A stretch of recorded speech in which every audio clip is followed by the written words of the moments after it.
Matapos sumailalim sa isang medical procedure para sa kanyang prostate, patuloy na bumubuti ang lagay ng batikang aktor na si Eddie Gutierrez.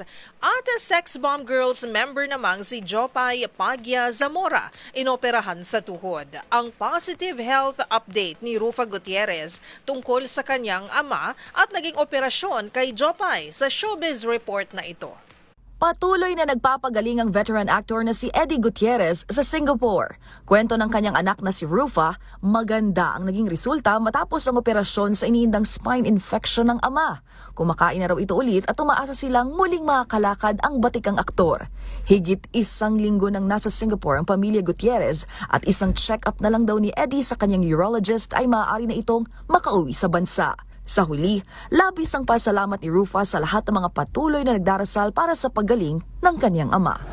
Samantala, sumailalim din sa isang operasyon ang Sex Bomb Girls member na si Jopay Pagya Zamora para sa kanyang knee injury.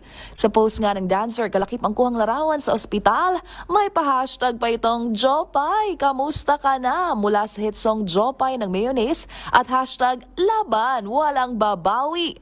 Hango naman sa lyrics ng kanilang kantang Bakit Papa? Successful operation at full healing naman ang dasal ng kanyang mister na si Joshua Zamora.